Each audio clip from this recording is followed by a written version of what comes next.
ఈ రోజు మనం ఎంతో టేస్ట్ అండ్ ఫాస్ట్గా ఈజీగా అయిపోయి చికెన్ దమ్ బిర్యానీ ఎలా తయారు చేయాలో చూద్దాం. సో ఫస్ట్ దానికి నేను 1.5 గ్లాస్ బాస్మతి రైస్ తీసుకొని బాగా వాష్ చేసుకొని ఒక 2 గ్లాసెస్ వాటర్ వేసుకొని దాన్ని నానబెట్టాను. దాంట్లో కొంచెం ఆయిల్ కూడా వేసుకుంటే మనకి రైస్ పొడి వస్తుంది. ఇప్పుడు ఉల్లిపాయలు, పచ్చిమిరకాయలు 3, కొంచెం కొత్తిమీర, కొంచెం కరివేపాకు, అల్లం వెల్లుల్లిపాయ పేస్ట్, అలాగే హోల్ బిర్యానీ స్పైసెస్ కూడా తీసుకొని పక్కకు పెట్టుకోండి.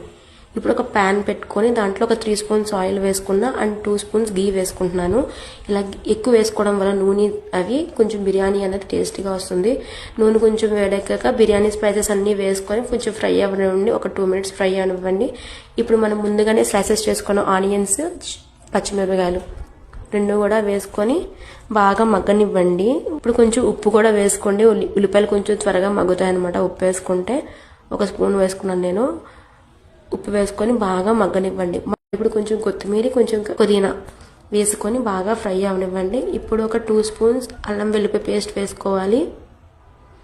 అల్లం వెల్లుల్లి పేస్ట్ కొంచెం పచ్చివాసన పోయాక 1.5 స్పూన్ కారం, కొంచెం పసుపు వేసుకొని బాగా ఫ్రై అవనివ్వాలి.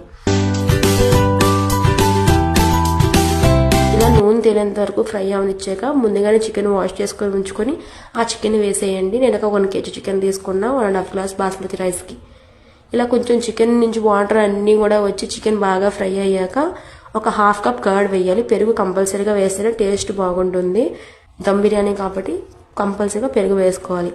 పెరుగులోని బాగా మగ్గిపోయాక పీసెస్ అన్నవి మనం ఇప్పుడు ముందుగానే రైస్కి పెట్టుకున్నాం కదా వాటర్, ఆ వాటర్ వేసేసుకోండి. 2.5 గ్లాస్ వేసుకోండి సరిపోతుంది. ఆ వాటర్ కూడా ఒకసారి బాయిల్ అయ్యాక వాటర్ మరుగుతున్నాక మనం ముందు ఉప్పు చూసుకోండి. టేస్ట్కి ఉప్పు సరిపోతే వేసుకోక్కర్లేదు. నీళ్లు మట్టికి బాగా ఉప్పగా ఉంటేనే బిర్యానీకి ఉప్పు పడుతుంది అనమాట. ముందుగానే వాష్ చేసుకున్న బాస్మతి రైస్ వేసి ఒక 10 మినిట్స్ హై ఫ్లేమ్లో పెట్టండి. ఇంకొక 10 మినిట్స్ లో ఫ్లేమ్లో దమ్ముకి ఇచ్చేస్తే ఎంతో టేస్టీ ఈజీగా అయిపోతుంది. చాలా టేస్ట్ ఉంటుంది.